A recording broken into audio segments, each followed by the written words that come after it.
पटना में अपराधियों का कहर बढ़ता ही जा रहा है। गोपाल खेमका बालू कारोबारी के बाद शुक्रवार की रात अपराधियों ने त्रिशला मार्ट के मालिक की गोली मारकर हत्या कर दी। यह घटना पटना के रामकृष्णा नगर थाना के जकरियापुर इलाके की है। शुक्रवार की रात विक्रम झा की किसने हत्या की, पटना पुलिस के पास फिलहाल इसका कोई जवाब नहीं है, लेकिन पटना पुलिस का कहना है कि अपराधियों को शीघ्र ही गिरफ्तार कर लिया जाएगा। त्रिशला मार्ट के मालिक विक्रम झा दरभंगा के रहने वाले थे। वे अपने परिवार के साथ यहाँ पर पिछले कुछ वर्षों से रह रहे थे। पुलिस के अनुसार अभी हत्या का कारण पता नहीं चला है, लेकिन प्रारंभिक जांच में हत्या के पीछे पुरानी रंजिश या कारोबारी विवाद के संकेत मिल रहे हैं। पुलिस सभी बिंदुओं पर जांच कर रही है। जी, मैं आपको बताना चाहूँगा कि एक व्यक्ति जिनका नाम विक्रम झा है, वो यहाँ पे पूर्वी आसूचक में जो रामकृष्ण नगर थाना में पड़ता है, कुछ टाइम पहले उनको गोली मारी गई है और उनको इलाज के लिए ले जाया जा रहा था। इसी क्रम में उनकी मृत्यु हो गई। सूचना प्राप्त करने के साथ ही जो ये थाना है रामकृष्ण नगर थाना, डीएसपी साहब और उसके बाद मैं खुद भी घटनास्थल पे आया। आसपास के जो भी सीसीटीवी कैमरा है हम उनको खंगाल रहे। घटनास्थल को देख के प्रतीत होता है कि लूटपाट केसों की बात नहीं है। ये व्यक्ति यहाँ पे अपना किराना का दुकान चलाते थे, तो एक व्यक्ति ने आके ने गोली मारी है। आसपास के लोगों के द्वारा बताया जा रहा है कि एक व्यक्ति बाइक पर आया था।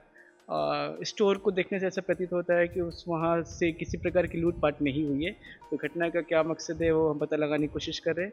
लोकल थाने के द्वारा भी बताया गया है कि पास्ट में इनके द्वारा ऐसा कोई भी शिकायत या ऐसा कोई भी कंप्लेन नहीं किया गया था, तो इसका मोटिव क्या है ये भी हम पता लगाने की कोशिश कर रहे हैं। क्या नाम था और कहाँ से था? जी, इनका नाम विक्रम झा बताया जा रहा है और ये मूलतः दरभंगा के रहने वाले दरभंगा के रहने वाले यहाँ पे किराए पे ये अभी 1 साल से यहीं पे अपनी दुकान खोले थे और दुकान के ऊपर ही किराए पे फैमिली के साथ रहा करते थे। आसपास के सीसीटीवी फुटेज की जांच कर पुलिस अपराधियों की पहचान करने में लगी है। पुलिस अधीक्षक ने मीडिया को बताया कि हम सभी एंगल से मामले की जांच कर रहे हैं। स्थानीय गवाहों के बयान भी दर्ज किए जा रहे हैं। स्थानीय लोगों का कहना है कि अपराधी रात करीब 11 बजे के आसपास पहुंचे और दुकान में घुसकर विक्रम झा को गोली मारकर हत्या कर दी। स्थानीय लोगों का कहना है कि एक मोटरसाइकिल पर सवार होकर 3 लोग आए। हेलमेट पहने 2 युवक दुकान के अंदर घुस गए, जबकि एक युवक दुकान की गेट पर ही खड़ा होकर निगरानी कर रहा था। दुकान के अंदर गए दोनों युवक से पहले विक्रम झा की बकझक हुई। फिर अपराधियों ने विक्रम झा की कनपट्टी में गोली मार दी,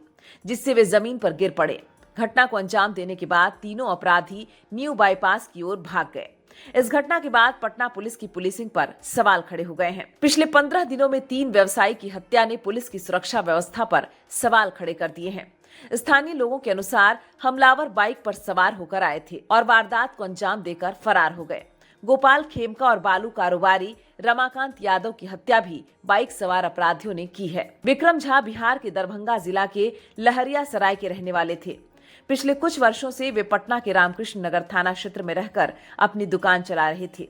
शुक्रवार की रात 3 अज्ञात हथियारबंद अपराधी मोटरसाइकिल पर सवार होकर आए और घटना को अंजाम देकर फरार हो गए। स्थानीय लोग घायल विक्रम झा को तत्काल इलाज के लिए पटना के एनएमसीएच लेकर गए, जहां इलाज के दौरान उनकी मौत हो गई। विक्रम झा पटना में अपने परिवार के साथ रहते थे। सिटी एसपी पूर्वी परिचय कुमार ने कहा कि इस घटना की सूचना मिलने के बाद पटना पुलिस मामले की जांच कर रही है। घटनास्थल पर एफएसएल की टीम को बुला लिया गया है, वो भी अपने स्तर से इसकी जांच कर रही है। विक्रम झा को कितनी गोली लगी है यह अभी पता नहीं चला है। पोस्टमार्टम रिपोर्ट आने के बाद ही पता चलेगा। घटनास्थल से पुलिस को एक खोखा मिला है। बरामद नहीं हुआ अभी तक। हमने एफएसएल की टीम को ही बुलाया है। एफएसएल के द्वारा भी घटनास्थल की अच्छे से जांच की जाएगी।